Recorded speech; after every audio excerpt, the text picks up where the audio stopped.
අයිබෝන් ජයග්‍රාහී දිනයක් ප්‍රාර්ථනා කරන ඔබට ඔන්න අදත් මූස් පොඩ් හප් බෑක් සීසන් 7 අපි එපිසෝඩ් 4 තමයි අරගෙන ඇවිල්ලා තියෙන්නේ. ඉතින් මේ එපිසෝඩ් එකේනොත් අපි ශ්‍රී ලංකා කණ්ඩායම කලින් මුහුණ දුන් තරගය සහ ඊළඟට මුහුණ දෙන්න බලාපොරොත්තු වෙන තරගය ගැන අදත් වෙන්න වගේම අපි කතා කරන්න බලාපොරොත්තු වෙනවා. ඉතින් මූස් කිව්වම අමතෙන් කියන්න ඕනේ අපේ රටේ ක්ලෝතින් බ්‍රෑන්ඩ් එකක් විදිහට මේ වෙනකොට අංක 1 ඒ වගේම ශ්‍රී ලංකා ජාතික කණ්ඩායමෙත් නිල අදුම් සහකරු විදිහට ඉන්නෙත් මූස්ම තමයි. ඉතින් මූස් ඇප් එක ඉක්මනටම ඩවුන්ලෝඩ් කරගන්න, ඩවුන්ලෝඩ් කරලා බලන්න. මූස් ඇප් එකේ ඔයගොල්ලන්ට ප්‍රෙඩික්ට් කරන්න ගොඩක් දේවල් තියෙනවා. ඒ වගේම අපේ ෂෝ එක බලන්න පුළුවන්. තව ගොඩක් දේවල් ක්‍රිකට් ගැන බලනවා නම් මූස් ඇප් එකෙන් තමයි දැන් ඔයාලට ගොඩක් දේවල් බලන්න අවස්ථාව තියෙන්නේ. ඒ ගැනත් මතක් කරන ගමන් අපි ෂෝ එකේ අද අපිත් එක්ක වෙන්න වගේම ඉන්නවා. අපි කවුරුත් දන්න ක්‍රිකට් විශ්ලේෂකයෙක් විදිහට කටයුතු කරන ඒ වගේම ක්‍රිකට් විස්තර විචාරකයෙක් අපේ විදුරංග අයිබන් විදු. අයිබන් තේජානි. අපි විදු ඔන්න මේ අපිට කාලෙකට පස්සේ ශ්‍රී ලංකා කණ්ඩායම හිතාගන්න බැරි විදිහේ ජයග්‍රහණ කිහිපයක් අරගෙන ඇවිත් තියෙනවා. මේ මම දැක්ක විශේෂත්වය තමයි පළමු තරඟයේ එතරම් හොඳ තරඟයක් නොදුන්නා ජයග්‍රහණේ වාර්තා කරන ඊළඟ එකට එනකොට ගොඩක් වැරදි හදාගෙන තිබුණා. ඊළඟට අපි ඕස්ට්‍රේලියාවත් එක්ක අවසානයේට පැවති තරඟයට එනකොට සෑහෙන්න වැරදි නිවැරදි කරගත් තරඟයක් බවට පත් වෙලා තිබුණා. කොහොමද දැනන්නේ මේ ජයග්‍රහණය ගැන? ලකුණු 181ක ඉලක්කයක් අපිට ලැබෙන්නේ. නමුත් ලකුණු 184කින් කඩලු දෙකක් පමණක් දැවි තරඟය අවසන් කරා. අනිවාර්යෙන්ම ශ්‍රී ලංකාවේදී ශ්‍රී ලංකාව හබා ගිහිල්ලා ජයග්‍රහණය කරපු ඉහළම ලකුණු සංඛ්‍යාව විදිහට මේ ලකුණු සංඛ්‍යාව වාර්තා වුණා. පල්ලේකැලේ ක්‍රීඩාංගණයේදීම තමයි අපි ඕස්ට්‍රේලියාවට එරෙහිවම තමයි ලකුණු 177ක් කලින් හබා ගිහිල්ලා තිබුණේ. ඒ දසුන් ශානකගේ අර ප්‍රවේගකාරී ප්‍රතිකරණයත් එක්ක ඔහු වාර්තා කරපු අර්ධ ශතකයත් එක්ක. නමුත් මේ තරඟයේදී 10 වෙනි පන්දුවාරයෙන් පස්සේ සම්පූර්ණයෙන් මේ තරඟයේ කන්ට්‍රෝල් එක අපි ගත්තා කියලා පැහැදිලිවම සටහන් කරන්න පුළුවන්. මේකෙදී අර අපි කතා කරපු අපි කාලයක් තිස්සේ කතා කරපු වැරදි ගොඩක් නිවැරදි වෙලා තුන්නිරියව්වෙම අපේ කණ්ඩායම ඉතාමත්ම හොඳ තැනක හිටියා සහ හැමෝම තමන්ගේ රෝල් එක ඉතාමත්ම හොඳින් කරන්න සමත් වුණා. ඒකත් එක්ක ඉතාම විශිෂ්ට ජයග්‍රහණයක්. ඒ වගේම පල්ලේකැලේ අර ප්‍රේක්ෂකයන්ගෙන් ලැබිච්ච සහයෝගය පල්ලේකැලේ අර ගේට්ටු බිඳගෙන ආවේ. මේ අපි දැක්කා ගේට්ටුව ඉස්සරහා සෑහෙන පිරිසක් හිටියා. මොකද ප්‍රවේශ පත්‍ර ගන්න බැරි වෙච්ච ලොකු පිරිසකට උවමනාව තිබුණා මේ තරඟේ නරඹන්න. ඉතින් පල්ලේකැලේ ක්‍රීඩාංගණේ පිරෙන්න ප්‍රේක්ෂකයෝ හිටියා. ඒ ප්‍රේක්ෂකයෝ ලබා දීපු සහයෝගය මම හිතන්නේ ශ්‍රී ලංකා කණ්ඩායමට සෑහෙන ලොකු ශක්තියක් වුණා. පැතුම් නිශ්ශංකත් ඒක තරගෙන් පස්සේ සඳහන් කළා. පැතුම් වගේම දුෂාන් හේමන්ත මේ දෙන්නම ඒ පිළිබඳව සඳහන් කළා සහ දසුන් ශානක විශේෂයෙන් ප්‍රේක්ෂකයන්ට ස්තුතිවන්ත වුණා. අර ප්‍රේක්ෂකයන්ගේ විශ්වාසයත් එක්ක ඔවුන්ගේ සහයෝගයත් එක්ක කණ්ඩායමකට මොන වගේ පෙරලි කරන්න පුළුවන්ද කියන කාරණය ගැන හොඳ ඉඟියක් මේ තරඟයේදී දුන්නා. ඒ විතරක් නෙවෙයි දසුන් ශානක මේ ලෝක කුසලන් තරඟාවලිය ආරම්භ වෙන්නට කලින් කිව්වා අපිට හොඳ විකට් දීලා බලන්න අපි මොනවද කරන්න කියලා. අපේ ස්ට්‍රයික් රේට් අඩු වෙන්න හේතුව අපිට හොඳ විකට් නැතිවීම. ඒ වගේම අපිට ලොකු ලකුණු වලට යන්න බැරි හේතුව ඒක. හොඳ විකට් දුන්නොත් අපි ලෑස්ති ඒක කරන්න කියලා. ඉතින් ඒක කරලා පෙන්නවා වෙන කවුරුත් නෙමෙයි ඕස්ට්‍රේලියා කණ්ඩායම ඉදිරියේ කරලා පෙන්වනවා. ඔව් ඕස්ට්‍රේලියානු කණ්ඩායම සහ ශ්‍රී ලංකාව අතර පැවති තරඟේ පැතුම් නිශ්ශංකගේ ඒ පිටිහරණය ඊළඟට සිද්ධ වෙච්ච හොඳ දේවල් ගැන ගොඩක් අය මේ වෙනකොට කතා කරලා තියෙනවා. හැබැයි මට හිතුණා අද අපේ ෂෝ එක ඇතුලේ සාමාන්‍යයෙන් කෙනෙක් වැඩිපුර අවධානය යොමු නොවුණු කාරණා ගැන පොඩ්ඩක් කතා කරොත් හොඳයි කියලා.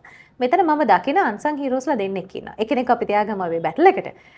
එක්කෙනෙක් තමයි කුසල් මෙන්ඩිස්. කුසල් මෙන්ඩිස් ගැන පහුගිය කාලේ පුරා ඒ කියන්නේ පලාතකට ගෙන්න ගන්න හොඳ නැති ක්‍රීඩකයෙක් විදිහට තමයි හැමෝම කතා කරේ. හැබැයි මට දැනෙනවා කුසල් මේ වෙනකොට තමන් කරන්න ඕනේ මොකක්ද සහ තමන්ට ලැබුණු අවස්ථාවන් එක්ක මේ වෙනකොට අර අපි කාලයකට ඉහතදී බලාපොරොත්තු වුණු කුසල්ව කුසල් විසින්ම නිර්මාණය කරගෙන තියනවා කිව්වොත් හරි. දැන් කුසල්ට ඉස්සර වගේ කවුරුත් ලොකු දේවල් කියන්නෙත් නැහැ. මොකද ඔහු කරන දේ නිවැරදි කියන එක ඔහු ඔප්පු කරලා තියෙනවා. මොකද හිතන්නේ අපි කුසල් කරපු දේ ගැන කතා කරලම වැඩි පටන්. ඔව් කුසල් මෙන්ඩිස්ට කවුරුත් ලොකු දේවල් කියන්නෙත් නැහැ. කුසල් මෙන්ඩිස් දැන් කාටවත් ලොකු දේවල් කියන්නෙත් නැහැ. එයා පිටින් තමයි දැන් කතා කරන්නේ. ඇත්තම ගත්තොත් අපි පහුගිය අවුරුදු දෙකක වගේ කාලේ ඉඳලා කුසල් මෙන්ඩිස්ගේ මේ පිටිකරණේ පැහැදිලි වෙනසක් අපි දකිනවා. කුසල්ට ගොඩක් තිබ්බ එක තමයි කෙයාලස් ෂොට්ස් ගහලා අවුට් වෙන එක. ටැලන්ට් එක අතින් හොඳටම තියෙන ක්‍රීඩකෙක්. ඕනම පුහුණුකරුවෙක් බැලුවොත් කියන්නේ කුසල්ට තියෙන ටැලන්ට් එක අතින් ඔහු තමයි ලංකාවේ ඉන්න හොඳම පිටිකරුවන් අතර ඉදිරියෙන්ම ඉන්න ක්‍රීඩකයෙක් කියලා. හැබැයි ඒක ඔප්පු කරනවා. පිට 53ක්. එතකොට අපි දැකලා තියෙන්නේ සාමාන්‍යයෙන් ඔහු අර්ධශතකයක් ඉක්මවා යනවා නම් තරඟේ ජයග්‍රහණය කරනවා කියන සම්භාවිතාව වැඩි. ඒක මම හිතන්නේ මේ තරඟ තුනේම පෙවුණා. ඒ වගේම තේජානේ අපි කලින් එපිසෝඩ් එකෙත් කතා කළා අර 6 පාරවල් ගහන්නේ නැතුව වාර්තා කරපු අර්ධ ශතක. ඉතින් ඒකත් එක්ක පේනවා එයා කොයිතරම් දුරට එයාගේ රෝල් එකට ඇඩැප්ට් වෙලා තියෙනවද කියන කාරණේ. සාමාන්‍යයෙන් කුසල් මෙන්ඩිස් කියන්නේ අර විකට් එකට කෙලින් එන බෝල වලට ඉතාම හොඳට පන්දුවට පහර දෙන්න පුළුවන් ක්‍රීඩකෙක්. එයාට පොඩි ගැටලු තිබුණේ විකට් එකෙන් එළියේ යන බෝලෙට පිත්ත දාලා අවුට් වෙනවා. එහෙම නැත්නම් ඒක ස්ලිප් බෝඩ් එකට කැච් එකක් දීලා අවුට් වෙනවා ඉස්සරම. ඊට පස්සේ ගොඩක් එයා ඩීප් ෆයින් ලෙග් වල අවුට් වුණා. ලෙග් එක පැත්තෙන් එන බෝලෙට ෆ්ලික් එක ගහලා. ඉතින් දැන් මේ වෙනකොට එයා ඒ දේවල් සෑහෙන තරම් දුරට කළමනාකරණය කරගෙන තියෙනවා. පහුගිය අවුරුදු දෙක ගත්තොත් එක් දින පිටියෙත් එයා මේ වැඩේ කරලා පෙන්නුවා. අංක 3 ස්ථානයේ එයා ශතක වාර්තා කළා. මේ ඒ වෙනකල්ම ඔහුට ශතක දෙකක් විතරයි තිබුණේ. හැබැයි පහුගිය අවුරුදු කිහිපය තුළ ඔහු තවත් ශතක 3ක් වාර්තා කරගන්න සමත් වුණා. ඒ වගේම 20 පිටියේදී ඔහු දැන් අර තේජානි කිව්වා වගේ ලෝක කුසලාන තරඟාවලියක පිට අර්ධ ශතක 3ක් වාර්තා කරපු ලෝකේ 5 වෙනි ක්‍රීඩකයා බවට පත් වුණා. ඉතින් මේ දශකම කලින් දක්වන්න සමත් වෙලා තියෙන්නේ බාබර් අසම්, එතකොට විරාට් කොහ්ලි, කේල් රාහුල් මේ ක්‍රීඩකයන් තමයි මීට කලින් මේ දශකම දක්වන්නට සමත් වෙලා තියෙන්නේ. ඒ වගේම මහල ජයවර්ධන ඔහු තමයි ඉදිරියෙන් ඉන්නේ මං හිතන්නේ. මහල ජයවර්ධන මේ 5 දෙනාම අර්ධ ශතක 3 ගානේ වාර්තා කරලා තිනවා. දැන් බලාගෙන ඉන්නේ ඊළඟ තරඟෙත් කුසල් මේක කන්ටිනියු කරනවද කියලා. ඔව් මෙහෙමයි බැරි වෙන එකක් නැහැ. මොකද කුසල් මේ වෙනකොට අපි කියන අර හරි ට්‍රැක් එකේ ඉන්නවා කියලා පේනවා. මීට කලින් ඔහු මීට කලිනුත් හිටියේ නම්බර 3 ස්ථානයේ තමයි. නමුත් නම්බර 3 ස්ථානයේ ඔහු සාර්ථකුනේ නැහැ. ඊට පස්සේ ස්ථාන මාරු කරලා බැලුවා, ජර්සි නම්බරේ මාරු කරලා බැලුවා. කරන්න තියෙන හැමදේම කළා. හැබැයි දැන් ඔහු අඳුනගෙන තියෙනවා ඔහු මේ තිබුණේ ඔහුගේ ස්කිල් එකේ ප්‍රශ්නයක් නෙවෙයි. ඔහුගේ මෙන්ටැලිටි එකේ ගැටලුවක් කියන එක. මං හිතන්නේ ඒක දැන් තාම හොඳින් අවබෝධ කරගෙන ඔහුගේ ගමන යනවා. මේක මේ වගේ ලොකු කුසලානකදී වීමම ඇත්තටම භාග්යක්. මොකද ඉදිරියට එතනින් එහාට අපිට යන්න තැන් නැහැනේ. වෙන්න ඕන හොඳම දේ වෙලා තියෙන්නේ. ඒක එහෙමයි. අපි ඒක එක පැත්තකින් තියමු කුසල් සම්බන්ධයෙන් කතා කරන කාරණේ. ඊළඟට අපි දැකපු දෙයක් තමයි හැමදාම අපි කතා කරන දුර්වලතාව. අපේ ඕපනින් පාර්ට්නර්ෂිප් එක වෙනුවෙන් අපි දැන් තව රිප්ලේස්මන්ට් එකක් කරලා බැලුවා. කමිල් මිෂාර හිටියා දෙපාරක්. කමිල් වෙනුවට ගෙනාවා ටිකක් අත්දැකීම් බහුල ක්‍රීඩකෙක්. කුසල් ජනිත් පෙරේරා. හැබැයි කුසල් ජනිත් පෙරේරා මෙවර සාර්ථක වෙන්නේ නැහැ. තව අවස්ථාවක් අපි කුසල්ට දෙනවද? ආයිත් කමිල්ව ගේනවද? කොහොමද අදහස තියෙන්නේ? මම හිතනවා කුසල් ජනිත් පෙරේරාට අපි තවත් අවස්ථාවක් දෙන එක හොඳයි කියලා. මොකද කුසල් ජනිත් පෙරේරා කියන්නේ අත්දැකීම් තියෙන ක්‍රීඩකයෙක්. එතකොට ඒ වගේ ක්‍රීඩකයෙක් ලකුණු අතරට එනවා කියන්නේ ඔහුට හැකියාවක් තියෙනවා සම්පූර්ණයෙන් තරගයක් වෙනස් කරන්න. එතකොට අපි කලින් කතා කරපු කාරණේ තමයි ඕමාන් තරගයේදී තමයි කුසල් ජනිත්ට අවස්ථාව ලබා දෙන්නට තිබුණේ කියන එක. මොකද එහෙම වුණා නම් සමහර විට ඔහුට එතනදී ටිකක් පීඩනයකින් තොරව ලකුණු අරගෙන එයාගේ ෆෝම් එකට ඇවිල්ලා ඕස්ට්‍රේලියා තරගයේ ක්‍රීඩා කරන්න තිබුණා. ඒතර කමිල් මිෂාර ගැන අපි දන්නවා. කමිල් වේගෙන් පන්දුවට පහර දෙන ක්‍රීඩකයෙක්. ඔහුට ඒ ෆ්‍රී ලයිසන් එක දීලා තියෙනවා වේගෙන් පන්දුවට පහර දෙන්න. ඉතින් ඒකත් එක්ක ඔහුගේ අපි කලින් දවසෙත් කතා කරපු කාරණේ ඔහුගේ පන්දු රැකීමෙන් ඔහු ලොකු දෙයක් කරනවා. ඒ වගේම ඔප්ෂනල් බෝලර් කෙනෙක්, ඒ වගේම ඔප්ෂනල් විකට් කීපර් කෙනෙක් විදිහට අපිට ඔහුව පාවිච්චි කරන්න පුළුවන්. මේ සියලුම දේවල් එක්ක කමිල් මිෂාර කණ්ඩායමේ ඉන්න එක සෑහෙන වැදගත්. ඒතකොට කුසල් ජනිත් පෙරේරා ඇවිල්ලා එයා එනවනම් කණ්ඩායමට එයා අර පිතිකරණයෙන් ලොකුම දායකත්වයක් දෙන්න ඕනේ. මොකද කුසල් ජනිත් පෙරේරා පන්දු යවන්නේ නැහැ. සාමාන්‍යයෙන් පන්දු පිටිය ඔහු 4 සීමාව ළඟ නෙමෙයි. ඔහු ගොඩක් විට third man fine leg ඔය කලාපේ තමයි පන්දු රකින්නේ. මේ නිසා කුසල් ජනිත් පෙරේරා කණ්ඩායමට එනවා නම් ඔහු ලකුණු අර 20ක් 30ක් ගහලා වැඩක් නැහැ. ලකුණු 50ක් 60ක් ගහලා ලොකු රෝල් එකක් කරන්න ඕනේ. ඉතින් අයාට ඒ වැඩේ කරන්න පුළුවන්ද කියන එක අපි ඊළඟ තරගෙත් බලන්න ඕනේ. එයා ඉන්න ෆෝම් එක මොකක්ද කියන එක. අපිට මේක ප්‍රෙෂර් එකක් නැති මැච් එකක් සිම්බාබ්වේ කණ්ඩායමත් එක්ක ක්‍රීඩා කරන්න තියෙන්නේ. ඒ නිසා ඒ තරගයත් බලලා අපිට තීරණය කරන්න පුළුවන් අපි කමිල් එක්කද ඉදිරියට යන්නේ, කුසල් ජනිත් එක්කද ඉදිරියට යන්නේ කියන එක ගැන.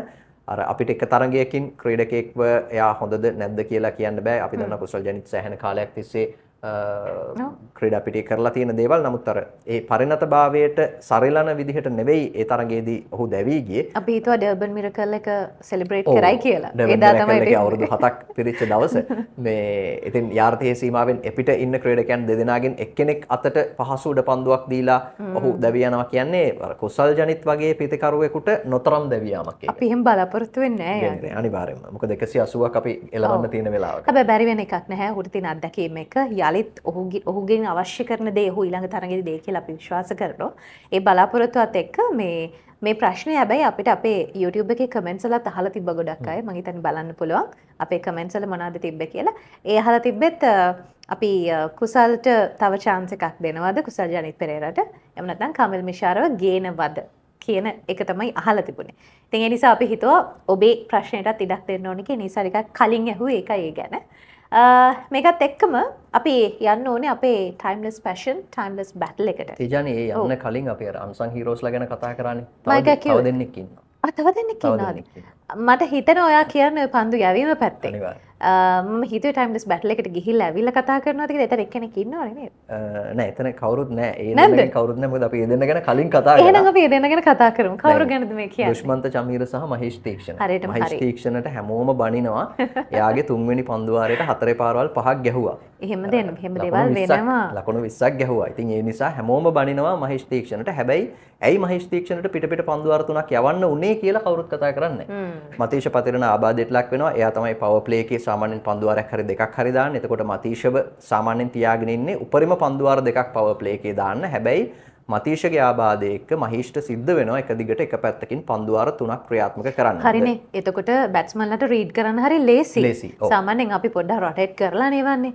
ඔන්න එහෙම වුණා නම් අර මහේෂ් වෙනදා කරන දේ අපිට බලාපොරොත්තු වෙන්න තිබ්බා. හැබැයි අර උනේ වා කියන එක හරි. ඊට පස්සේ තමයි වැදගත්ම කාරණේ. මොකද අවසන් පන්දු වාර 4න් පන්දු වාර දෙකක් යවන්නේ මතීෂ පතිරණ, දෙකක් යවන්නේ දුෂ්මන්ත චමීර. දැන් අපිට ඩෙත් ඕවර්ස් යවන්න පන්දු යවන්නෙක් නැහැ. ඒ වෙලාවේදී මහේෂ් අත උස්සලා 19 වෙනි පන්දු වාරේ ක්‍රියාත්මක කරනවා. ලකුණු දෙකක් විතරයි දෙන්නේ. කඩුල්ලක් ලබා ගන්නවා. ඊළඟට දුෂ්මන්ත චමීර ඊළඟ පන්දු වාරයේ ඇතුළේදී ඉතිරි කඩලු තුනම දවා ගන්නවා. දෙකක් දුවද්දී දැවියාම් කොහොමනත් ලකුණු 4ක් විතරයි දෙන්නේ. අවසන් පන්දු වාර දෙකේදී ලකුණු 6ක් විතරයි මේ ඔස්ට්‍රේලියා කණ්ඩායමට ලබා දෙන්නේ. ඊළඟට අපි ඩෙත් ඕවර්ස් ගත්තොත් තේජානි අන්තිම පන්දු වාර 4 ඇතුලේ ලකුණු 21කට අර ඔස්ට්‍රේලියා කණ්ඩායමේ විකට් 6ක් අපි දවා ගන්න සමත් වෙනවා. ඉතින් දුෂාන් හේමන්තත් මෙතනදී ඩෙත් ඕවර් එකක් ක්‍රියාත්මක කරනවා. මේ වෙලාවේදී මේ අන්තිම පන්දු වාර දෙක විශේෂයෙන්ම අන්තිම පන්දු වාර දෙකේදී ඔවුන්ට නැති වෙන්න දෙයක් නැහැ නේ. කොහෙට ගැහුවත් ලකුණු ටිකක් ගන්න තිබුණා බැටින් විකට් එකක්. හැබැයි මහේෂ් සහ දුෂ්මන්ත කරපු ඒ වැඩේ හින්දා තමයි ලකුණු 181කට එතන බේර ගන්න පුළුවන් උනේ. නිකන් හරි එතන ලකුණු 15ක් විතර ගියා නම් අපිට ලොකු ප්‍රෙෂර් එකක්. මොකද 200ට කිට්ටු ගාණක් චේස් කරන්න තියෙන්නේ. සයිකොලොජිකලි ටීම් එකක් එළියට දාන්න ඒ ලකුණු ප්‍රමාණය ප්‍රමාණවත්. මොකද අපි කලිනුත් කතා කරපු දේ තමයි 190 තමයි මේකේ පාස් ස්කෝර් එක. හැබැයි අපි 190ට යන්නේ නැතුව බේර ගන්න පුළුවන් උනේ මේ පන්දු යවන්න දෙන්න නිසා. ඉතින් මහේෂ් තීක්ෂණ තමයි දැන් මේ කණ්ඩායමේ ඉන්න අත්දැකීම් වැඩිම දඟ පන්දු යවන්න. එයාට ලොකු වගකීමක් පැවරලා තියෙනවා. ඉතින් ඒක කරන්න ගියාම සමහර වෙලාවට ගුටි කන්න වෙනවා. ඕකට මට දෙයක් එකතු කරන්න ඕනේ. මම ඒක තමයි කිව්වේ. මුල් පන්දු වාර කීපය අනකේ පිච් එකේ තිබ්බ තත්ත්වෙත් එක්කත් අනිවාර්යෙන් මුල් පන්දු වාර කීපේ පවර් ප්ලේ අවස්ථාවේදී පාර පිට පහර එළවෙන තියෙන සම්භාවිතාව වැඩි. මැදට එනකොට තමයි යම් තාක් දුරකට පිච් එක ස්ලෝ වෙනවා කියලා තිබුණේ. නමුත් ඩිව් එක ආවොත් ඊට පස්සේ තත්ත්වය ඊට වඩා වෙනස් වෙන්න පුළුවන්. හැබැයි අපි දැකපු දේ තමයි දුෂ්මන්ත චමීර සහ මහේෂ් තීක්ෂණ මේ දෙදෙනාට මුලදිම පවර් ප්ලේ අවස්ථාවේදී දරා ගන්න බැරි පහරකට ලකුණත් ඩෙත් ඕවර්ස් වලදී මේක ආයි කන්ට්‍රෝල් කරන්න රිකවර් වෙනවා කියන එක. ඒ තමයි ඔවුන්ගේ අත්දැකීම. ඒ අත්දැකීම හරියට භාවිත කිරීම කියන දේ මං හිතන්නේ නවකයන්ට බොහොම වැදගත් හොඳම උදාහරණයක්. අර ඉතින් කොයි වෙලේක හරි එකපාරක් දෙපාරක් වදින්නත් ඕනේ. එහෙම නැත්තම් T20 නෙවෙයිනේ මේකනේ. අනිවාර්යයෙන් මේ විකට් එකේ අපි ලකුණු 200ක් 220ක් වගේ ප්‍රමාණයක් බලාපොරොත්තු වුණා ඔස්ට්‍රේලියාව වගේ ප්‍රබල පිතිකරන කණ්ඩායමක් එක්ක. ඉතින් ඒ වෙලාවේදී 180කට තියාගන්න හැකි වෙච්ච එක තමයි තියෙන විශේෂිතම කාරණේ. මම හිතන්නේ එතෙන්ද හොඳම මොමන්ටම් එක එන්නේ අර පැතුම් නිස්සංකගේ උඩ පන්දුවෙන්. හරියටම හරි. පැතුම් නිස්සංක කියනවා මම දැනන් හිටියා එයා රිවර්ස් ස්වීප් එක ගහනවා කියලා මම ඒක බලාගෙන හිටියේ කියලා. හැබැයි කොච්චර බලාගෙන හිටියත් ඒ වගේ කැච් එකක් ගන්න මොනතරම් හැකියාවක් සහ මොනතරම් ඇටෙන්ෂන් එකක් එයාට තියෙන්න ඕනේද සහ ඒ සඳහා එයා කොච්චර හાર્ඩ් වර්ක් කරලා තියෙන්න ඕනේද ගොනට ඒ තරම් ඉහට රිස් වෙමින් කුරුල්ලෙක් වගේ ග්‍රහණයට හසු කර ගන්නවා කියන එක පන්දුව එක ලේසි නෑ. ඉතින් ඒ නිසා ඒ අතරේ අපි මතක් කරන්න ඕනේ කමිදු මෙන්ඩිස් අවශ්‍ය වෙලාවේ ඔහු ඇවිල්ලා ඔහුගෙනුත් හොඳ දායකත්වයක් දීලා උඩ පන්දුවක් ඉතාමත් හොඳින් රැක ගන්නවා දුෂාන් හේමන්ත මේ ඊයේ කණ්ඩායම මම හිතන්නේ අවශ්‍ය කරන දායකත්වයේ උපරිමයෙන් ලබා දුන්නා. ඒක තමයි වෙන්න ඕනේ. ඉතින් මේ අපි ඔන්න යන්න හදන්නේ දැන් timeless passion timeless battle බලන්න. timeless passion tech ආයතනයක් විදිහට තාක්ෂණික ආයතනයක් විදිහට පහුගිය වර්ෂය පුරා ශ්‍රී ලංකාවේ ක්‍රිකට් වෙනුවෙන් ඔවුන් වටිනා දායකත්වයක් දීලා තිනවා. විශේෂයෙන් ලක්ෂ 7කට ආසන්න ක්‍රීඩා භාණ්ඩ සහ ඊට අදාළ යටිතල පහසුකම් වෙනුවෙන් ඔවුන් පරිත්‍යාග කිරීම කරලා තියෙනවා. ඉතින් මේ අවුරුද්දේ ඒ විදිහටම ක්‍රිකට් වෙනුවෙන් කැප වෙන්න timeless passion tech සූදානමින් ඉන්නවා. අපි යමු එහෙනම් timeless battle එක මොකක්ද කියලා බලන්න. ටයිම්ලස් පැෂන් ගිය නොවැම්බර් මාසේ ලංකාවේ ක්‍රිකට් එකට පැෂන් තියෙන ජන ගංගාවට ලක්ෂ 7ක් වටිනා ක්‍රීඩා උපකරණ දිනාගන්න අවස්ථාවක් ලබා දුන්නා. එක් ජයග්‍රාහිකයෙක් එවරදින්නාමෙන් මේ අවුරුද්දෙත් අපි නැවත අවස්ථාවක් ලබා දෙනවා ලංකාවේ ප්‍රේක්ෂකයින්ට. ඔබට වැඩි විස්තර ලබා ගැනීමට අපේ සෝෂල්ස් වල ටයිම්ලස් පැෂන් අදම ෆොලෝ කරන්න. ටයිම්ලස් පැෂන් ටයිම්ලස් බැටල් අපේ බැටල් එක ඉස්සලාම අපි ශ්‍රී ලංකාව පැත්තෙන් පටන් ගන්නවද එහෙම නැත්නම් සිම්බාබ්වේ පැත්තෙන් පටන් ගන්නවද? ඔව් කැමති පැත්තකින් පටන් ගමු. එහෙම කරමු. අපි ලංකාවේ පැත්තෙන් පටන් ගමු. මොකද අපිට කතා කරන්න අපේ පැත්තෙන් ගොඩක් දේවල් තියෙනවා. අපි ඉස්සලාම අපේ මම හිතනවා ටර්නින් පොයින්ට් එක මේ දෙන්නම ටර්නින් පොයින්ට්ස් තමයි. කවන්නේ. බෝලිං ටර්නින් පොයින්ට් එකෙන්ම කතා කරමුකෝ. මෙතන තමයි අපිට heart attack හැදලා හිටපු වෙලාව. හරි. දැන් දුෂාන් හේමන්තව මේ තරගයට ක්‍රීඩා කරනවද නැද්ද කියලත් ලොකු වාද විවාදයන් මතවාදයන් තිබුණා. දුෂාන් හේමන්ත තාම තරග 5කට විතරයි ක්‍රීඩා කරලා තියෙන්නේ. මේ ලෝක කුසලානෙට එද්දී ඔහු තරග 3කට විතරයි ක්‍රීඩා කරලා තිබුණේ. කඩලු 8යි ලබාගෙන තියෙන්නේ. ඉතින් එතනදී ඔහුගේ හොඳම පන්දු යැවීම මේ තරගයේදී වාර්තා කරන්න සමත් වුණා. ලකුණු 37කට කඩලු 3ක් ලබාගෙන. අර පළවෙනි තරගයේදී ඕමාන කණ්ඩායම ඉදිරියේ එකම කඩුලක්වත් ඔහුට ලබා ගන්න හැකියාවක් ලැබුණේ නැහැ. මම හිතා ලකුණු 42ක් විතර ඔහුට 45ක් දුන්නා පන්දු වාර 4 තුලදී. මෙතනදී ලොකු ප්‍රෙෂර් එකක් ආවා. එක පැත්තකින් අපිට වෙන රිස්පිනර් කෙනෙක් නැහැ. වෙන ඉන්නවනම් ඉන්න වේග පන්දු යවන්නෙක් විතරයි. ඒ අනුව දුෂාන් හේමන්තගේ අත්දැකීම් පිළිබඳව අපි කලින් එපිසෝඩ් එකෙත් කතා කරපු දේ තමයි දුෂාන් හේමන්ත කියන්නේ වයස අවුරුදු 32ක ක්‍රීඩකයෙක්. එතකොට ඔහුට දේශීය පිටියේ සැහැණ අත්දැකීම් තියෙනවා. ඒ නිසා ඔහුගේ හොඳ දේවල් ටික ඔහු කරන්න ඕනේ.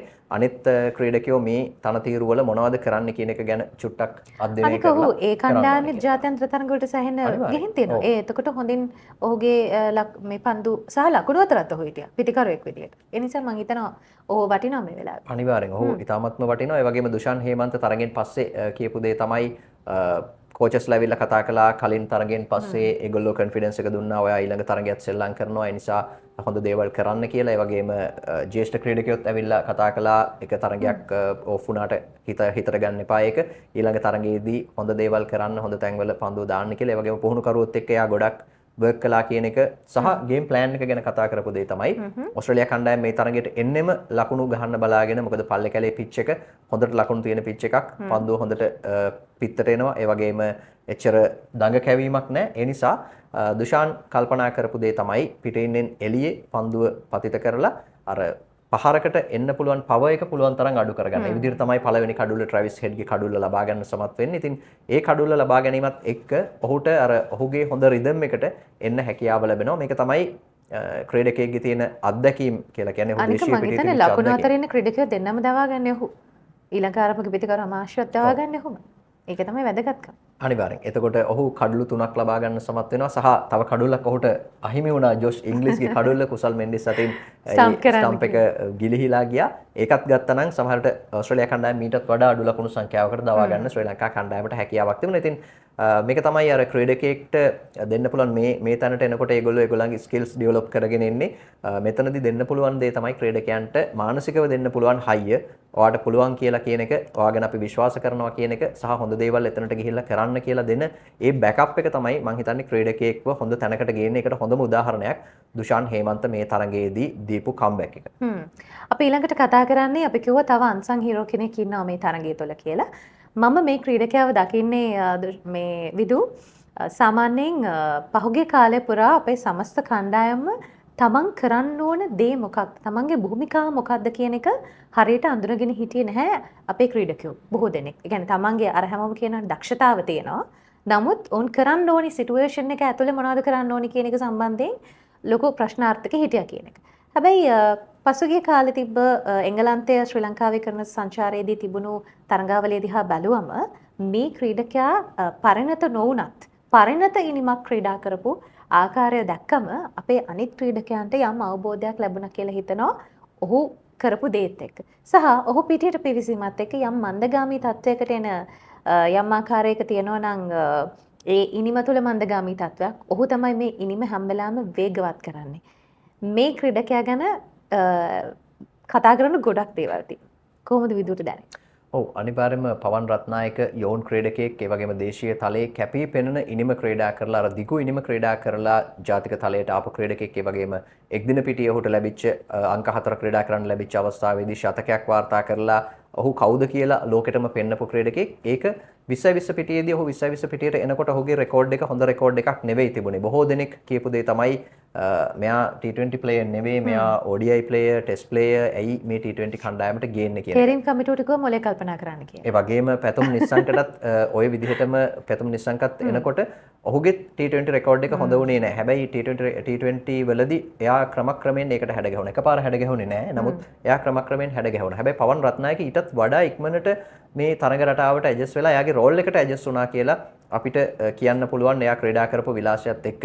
මොකද කුසල් මෙන්ඩිස්ගේ විකට් එක ගියාට පස්සේ සමහර විට ඕස්ට්‍රේලියා කණ්ඩායමට ආපහු මේ තරඟයට එන්න අවස්ථාවක් තිබුණා. එතනදී පැතුම්ගේ කඩුල්ලත් ගත්තා නම් ප්‍රෙෂර් එකක් දෙන්න අවස්ථාවක් තිබුණා. හැබැයි පවන් ඒ කරපු රෝල් එක එයා ඒ ගහපු ලකුණු වලදී එයා 4 පාර 6ක් තිබුණා ලබා ගන්නවා. පන්දු 15 ඇතුලේ 4 පාර 6ක් එක තමයි ඉනිම ඔහු ක්‍රීඩා කරන්නේ. ඉතින් ලකුණු 28ක් පන්දු 15කින් ලබා ගන්නවා. අර සම්පූර්ණයෙන් ප්‍රෙෂර් එක අනිත් පැත්තට හරවනවා. ඕස්ට්‍රේලියාවේ පන්දු යවන්නන් පැත්තට හරවනවා. ඒ වගේම පැතුම් නිස්සංකට ශතකය ලබා ගන්න පන්දු 14කින් ලකුණු 12ක් සමාන ලකුණු 14ක් ජයග්‍රහණය සඳහා අවශ්‍ය වෙනවා. පැතුම් නිස්සංකට ලකුණු 12යි ශතකය සඳහා අවශ්‍ය වෙන්නේ. එයා එතකොට එයාගේ ඒ රෝල් එක එයා දන්නවා දැන් මේක කරලා ඉවරයි අපි දිනුම පේනවා. පැතුම්ගේ ශතකයට යන්න එයාගේ උපරිම සහයෝගය ලබා දෙනවා. සහ පැතුමුත් ඒ වෙද්දී සම්පූර්ණයෙන්ම තරඟය කන්ට්‍රෝල් කළේ පැතුම් තනි අතින් තරඟය කන්ට්‍රෝල් කළා කියලා කියන්න පුළුවන්. මොකද එයාට පිට්ටනිය ඕනේ තැනකට පහර එල්ල කරන්න පුළුවන් මට්ටමේ විශ්වාසයක් ගොඩනැගිලා තිබුණා. ඉතින් ඒකත් එක්ක පැතුම් නිස්සංක ඒ තරඟය අවසන් කරපු විදිහත් අති විශිෂ්ටයි. මොකද පැතුම් උත්සාහ කළා මේ වැඩේම අර සිම්බාබ්වේ කණ්ඩායමත් එක්ක කරන්න. හැබැයි එතනදී අර වැරදිලා 4 පාරක් ගහන්න කියලා වැරදිලා 6 පාරක් ගිහලා ලකුණු 98න් ඔහුට ඉනිම නිමා කරන්න සිද්ධ වුණා. නමුත් මේ තරඟයේදී ඔහු හරි කල්පනාවෙන් ඒක කැල්කියුලේට් කරලා කණ්ඩායමේ ජයග්‍රහණයත් ඔහුගේ ශතකයත් වාර්තා කළා. ඉතින් මේ වගේ දේවල් කරන්න පුළුවන් වෙන්නේ, මේ වගේ තරගයක් කන්ට්‍රෝල් කරන්න පුළුවන් වෙන්නේ චැම්පියන් ප්ලේයර් කෙනෙක්ට විතරයි. එතකොට මේ පැතුම් ආපු අඩිපාරේ පවන් ඊටත් වඩා ඉක්මනින් එනවා කියලා මට හිතෙනවා. සහ අපේ ඊළඟ 2020 අන්තර්ජාතික ශතකය පවන් රත්නායකගෙන් වාර්තා වෙන්නත් බොහෝ දුරට ඉඩකඩ තියෙනවා. අනාවක කියනවද? අපි බලාපොරොත්තු වෙමු. ඔය විදිහට තමයි අපේ ටයිම්ලස් බැටල් ටයිම්ලස් ෆැෂන් එකේ ශ්‍රී ලංකාව පැත්තෙන් අපිට කතා කරන්න තියෙන්නේ. අපි ඊළඟට බලමු සිම්බාබ්වේ කණ්ඩායමට ආවට පස්සේ අපි තෝරගන්නේ කාවද කියලා. මේ ඕල් රවුන්ඩර් කෙනෙක් තෝරගෙන තියෙනවා. හැබැයි බැටින් තමයි වැඩිපුර යාගේ පැත්තෙන් බැලෙන්නේ නේ. ඔව් පිටිකරණයේ පැත්තෙන් ලොකු දෙයක් කරන්න පුළුවන් සිකන්දර් රාසා. රාසා කියන්නේ අයියා. අයියා කියන්නේ ලොකු අයියා. මේ සිම්බාබ්වේ කණ්ඩායමේ ඉන්න ලොකු අයියා කියලා කියන්න පුළුවන්. මොකද ඔහුගේ දක්ෂතාවය වයස අතිනුත් ඔහු එච්චර මේ ඔහුට වැඩිය කවුරුත් නැහැ මේ කණ්ඩායමේ දැනට. රාසගේ තරඟ අත්දැකීම් තරඟ 129යි ලකුණු 2913යි මේ අන්තර්ජාතික ලකුණු 3000ට තව ලකුණු 87ක් විතරයි පසුපසින් ඉන්නේ. රාසා කියන්නේ සෑහෙන හොඳ ෆිට්නස් තියෙන ක්‍රීඩකෙක්. හැබැයි එදා තරඟයේදී අපි දැක්කා ඔහු ක්‍රීඩා කරපු අවසන් තරඟයේදී පොඩක් පාදයේ ආබාධයකට ලක් වෙලා තිබුණා. මම හිතන්නේ ක්‍රෑම්ප් එකක් තමයි ආවේ. නමුත් වැඩිම ලකුණු සංඛ්‍යාව 133ක්, ඒ වගේම ප්‍රහාරාත්මක වේගය 135ක්. ඉතින් ශතකයක් තියෙනවා, අර්ධ ශතක 16ක් තියෙනවා. විකට් එකේ හිටියොත් තරඟයක් වෙනස් කරන්න පුළුවන් ක්‍රීඩකෙක්. අර තනියෙන් තරඟයක් දිනවන්න පුළුවන් ක්‍රීඩකෙක් ඕනම විදිහකින් පන්දු රැකීමෙන් වෙන්න පුළුවන්, පන්දු යැවීමෙන් වෙන්න පුළුවන්, ඒ වගේම ප්‍රතිකරණයෙන් වෙන්න පුළුවන්. තරඟයක් සම්පූර්ණයෙන් තනියෙන් වෙනස් කරන්න පුළුවන්. මේ ආත්ම ශක්තිය, ආත්ම විශ්වාසය තියෙන ක්‍රීඩකෙක් සහ අර ඉතාමත්ම හොඳට ගේම් එකක තියෙන රිස්ක් එක කැල්කියුලේට් කරලා ඒ කොහොමද ගේම් එක මොන තැනදීද ටර්න් කරන්න ඕනේ කියන දේ පිළිබඳව හොඳ අවබෝධයක් තියෙන ක්‍රීඩකෙක් සහ නායකයෙක්. මහේන්ද්‍ර සිං ධෝනි වගේ ක්‍රීඩකෙක්. මහේන්ද්‍ර සිං ධෝනිට මේ හැකියාව තියෙනවා තරගයක් කොයි වෙලාවෙද ප්‍රතිවාදියාගෙන් උදුරා ගන්න කියන හැකියාව. හොඳ ෆිනිෂර් කෙනෙක්. සිකන්දර් රාසා කියන්නේ මෘදුකාංග ඉංජිනේරුවෙක්. කැප්ටන්ස් ප්‍රෙස් එකේදී රාසාගෙන් මම ඇහුවා මේක කොහොමද යාට වැදගත් උනේ කියන එක මේ ගේම් එක ඩෙවලොප් කරද්දී. එයා කියපු දේ තමයි මට අර ඉලක්කම් සම්බන්ධයෙන් කිසි ගැටලුවක් නැහැ. ඒ නිසා මේ කැල්කියුලේෂන්ස් වලදී මට හරි ලේසි. ඒ වගේම මට තියෙන රිසෝසස් ටික කොහොමද මම මේක මේ තරගයේ ජයග්‍රහණය කරන්න ඇලොකේට් කරන්න කියන තැනදී මට මේක වැදගත් වෙනවා. මොකද ඔහු මෘදුකාංගයක් සැලසුම් කරනකොට ඒකේ යම් ප්‍රොසෙස් එකක් තියෙනවා. එතකොට එතනදී ගොඩක් ගණනය කිරීම කරන්න සිද්ධ වෙනවා. ඉතින් මේ දේවල් ඔහුට විශේෂයෙන්ම ප්‍රතිවාදියාව අධ්‍යයනය කරද්දී සහ ප්‍රතිවාදියාට එරෙහිව සැලසුම් හදද්දී මේ ඥානය සහ ඒ කරපු එයා ඉගෙන ගනිද්දී කරපු ප්‍රොසෙස් එක එයාට සෑහෙන්න මේ ගේම් එකේදී වැදගත් වුණා කියන කාරණයක් සඳහන් කරනවා. ඒ නිසා අර මොලෙන් ගෙහෙම ගහන ක්‍රීඩකයෙක් තමයි රාසා කියලා කියන්නේ. අපි ඊළඟට තෝරගන්නේ පන්දු යවන්නෙක්. කවුද මේ? බ්ලෙසිං මුසරබානි. මුසරබානි පිළිබඳව කතා කරන්න දෙයක් නැහැ. මේ තරගාවලියේ මම හිතන්නේ සිම්බාබ්වේ කණ්ඩායම ජයග්‍රහණය කරා අරගෙන ගිය ප්‍රධානම පන්දු යවන්න මේ තරගාවලිය ඇතුලේ තමයි බ්ලෙසිං නේ. බ්ලෙසිං මේ තරගාවලිය ඇතුලේ තමයි ඔහුගේ හොඳම පන්දුවේම වාර්තා වෙන්නේ. ලකුණු 17කට කඩලු 4ක් ඔහු දවා ගන්න සමත් වෙනවා. ඒ වගේම කඩලු 100 සම්පූර්ණ කරන්න සමත් වුණා 20 පිටියේ. ඉතින් විශේෂත්වය තියෙන්නේ ඔහුගේ තියෙන උසත් එක්ක ඔහු ලබා ගන්න බවුන්ස් එක. මේක තමයි පිතිකරුවන්ට තර්ජනාත්මක පන්දු යැවීම බවට පත් වෙන්නේ. ඕස්ට්‍රේලියාව සමග තරගයේදී ඔහු කරපු පන්දු යැවීම ඔහු තරගයේ වීරයා බවට පත් වෙන්නේ ලකුණු 17කට කඩලු 4ක් අරගෙන මේ තරගය සම්පූර්ණයෙන්ම ටර්න් කරන්නේ බ්ලෙසිං මුසරබානි. ඔවුන් කලින් ඕමානය සමග තරගයේදී ක්‍රීඩා කරපු විදිහ දැකලත් ඔස්ට්‍රේලියා කණ්ඩායම ඒ පිළිබඳව එච්චර තැකීමක් නොකර පන්දුවට පහර දීපු ආකාරයක් තමයි අපි දැක්කේ. ඉතින් ඔහුගේ වේගය ඒකත් එක්කම ඔහු ලබා ගන්න බවුන්ස් එක පිටිකරුවන්ව සම්පූර්ණයෙන්ම පීඩනයටපත් කළා. ඒ හින්දා ඔවුන්ට අර ගහන්න උත්සාහ කරන තැන්වලට පන්දුව ගියේ නැහැ. උඩ පන්දු ලබා ගන්න හැකියාවක් ලැබුණා. ඒ වගේම ඔහුගේ තියෙන බෝලිං වේරියේෂන්ස් සහ ඔහුගේ තියෙන අත්දැකීම් එක්ක ඔහු ඉතාමත්ම තර්ජනාත්මක පන්දු යවන්නෙක් ඕනෑම කණ්ඩායමක් ඉදිරියේ. මොකද කඩලු 100ක් ලබාගත්ත වේග පන්දු යවන්නෙක් කියන්නේ මේ 20 පිටියේ ඔහුට තියෙන අත්දැකීම් එක්ක හැරෙන එක ලේසි වෙන්නේ නැහැ. හොඳයි ඔය විදිහට තමයි ඔන්න timeless passion timeless battle අපේ battles දෙකම අපිට බලන්න තියෙන්නේ. timeless passion අපිට අරගෙන එන්නේ අපේ කවුරුත් දාන timeless passion කියන ටෙක් ආයතනයේ. ඉතින් ඔවුන් පසුගිය කාලය පුරා ක්‍රිකට් වෙනුවෙන් ලක්ෂ 7කට ආසන්න ක්‍රිකට් භාණ්ඩ ප්‍රදානය කරමින් ක්‍රිකට් වෙනුවෙන් වැඩි දායකත්වයක් දුන්න ආයතනයක්. ඉදිරියටත් එහෙමමයි. ඉතින් මේ වෙනකොට පොඩ්ඩක් payback අපිත් එක්කත් මේ බැටල් එකට ඔබට අරගෙන එන්න අපිත් එක්ක ඉන්නේ timeless passion. ටයිම්ලස් පැෂන් ගිය නොවැම්බර් මාසේ ලංකාවේ ක්‍රිකට් එකට පැෂන් තියෙන ජන ගංගාවට ලක්ෂ 7ක් වටිනා ක්‍රීඩා උපකරණ දිනාගන්න අවස්ථාවක් ලබා දුන්නා. එක් ජයග්‍රාහිකයෙක් එවරදින්නාමෙන් මේ අවුරුද්දෙත් අපි නැවත අවස්ථාවක් ලබා දෙනවා ලංකාවේ ප්‍රේක්ෂකයින්ට. ඔබට වැඩි විස්තර ලබා ගැනීමට අපේ සෝෂල්ස් වල ටයිම්ලස් පැෂන් අදම ෆොලෝ කරන්න.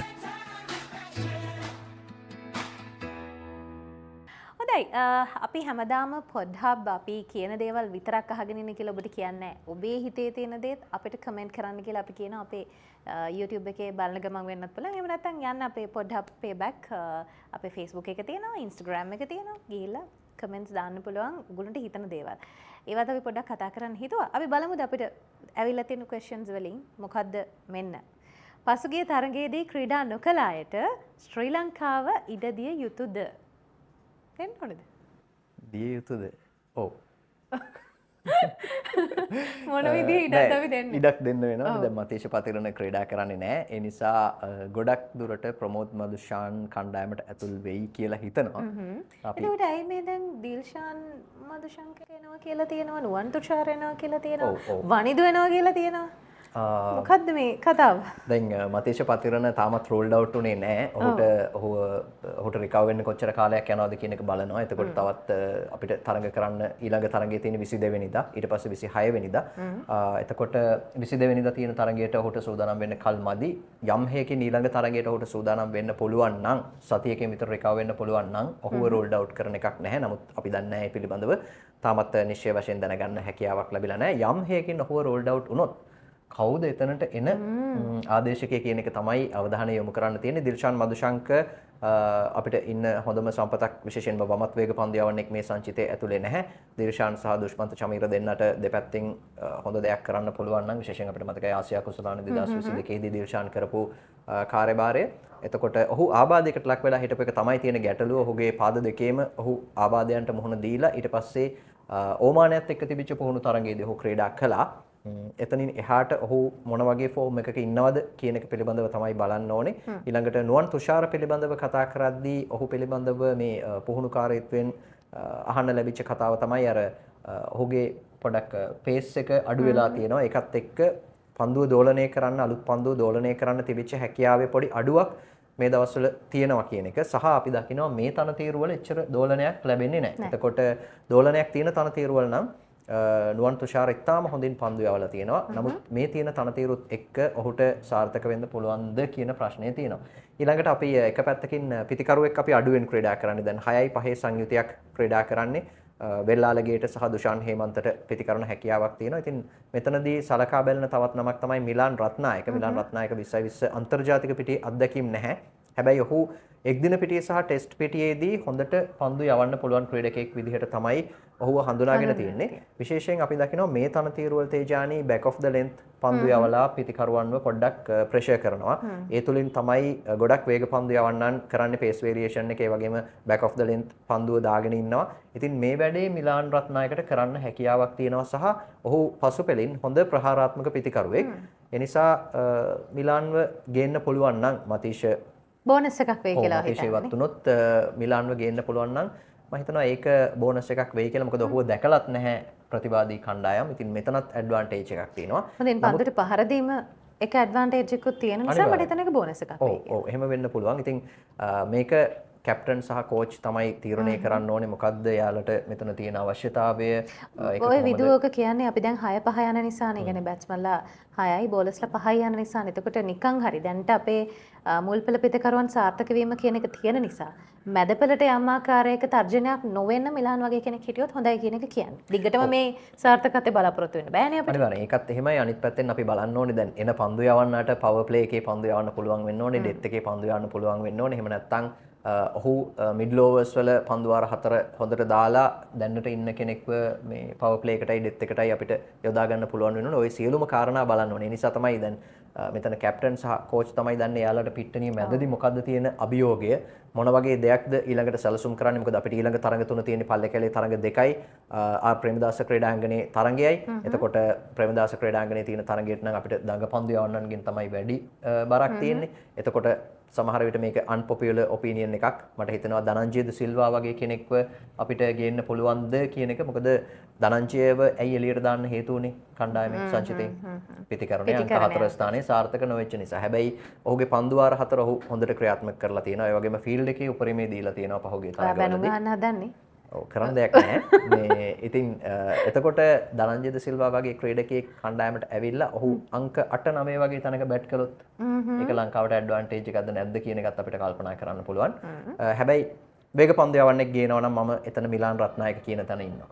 මට හිතෙනවා වේග පන්දු යවන්නෙක් අපිට නැති වුන නිසා මිලාන් එන එක හොඳයි කියලා. හරි. ඕක තමයි ඔන්නේ ප්‍රශ්නට උත්තරේ. තව ප්‍රශ්නයක් තියෙනවා. පතිරණ සඳහා හොඳම සබ්ස්ටිටියුට් කවුද? ඕක තමයි දැන් අපි කිව්වෙත් නේද? එම සේම්. හරි. එහෙනම් මම හිතනවා ප්‍රශ්න දෙකටම එකම උත්තරේ හම්බෙන්නේ නැති කියලා. මේ ඒකත් එක්ක අපි එහෙනම් අද තියෙන පොඩි සර්ප්‍රයිස් එකක්. හරි. අපි දන්න කියන කාලයක් අපේ රටේ ජයග්‍රහණ ගණනාවකට දායකත්වය දුන්නු. සමහර කාලවලදී අපේ කණ්ඩායමට හරි නායකත්වයක් දෙන්නේ නැහැයි කියලා හිතන කාලවලදී අවශ්‍යම වෙලාවෙදී අභියෝගය බාර අරගෙන කණ්ඩායම එකතු කරන්න හැකියාව ලැබුණු බොහොම ප්‍රවීණ සහ අපිට හිටපු ටෙස්ට් නායකයෙක් අපි තව ටිකකින් සම්බන්ධ කරගන්න බලාපොරොත්තු වෙනවා. හොඳයි ඔන්න අපි කිව්වා අමාරුම වෙලාවේදී ශ්‍රී ලංකා කණ්ඩායමේ නායකත්වය ලබාගෙන කණ්ඩායමක් විසිරලා තියෙන වෙලාවට එකට එකතු කරන්න පුළුවන් වුණු නායකයෙක්ව අපි අද සම්බන්ධ කරගන්නවා කියලා. වෙන කවුරුත් නෙවෙයි. කවුද මේ?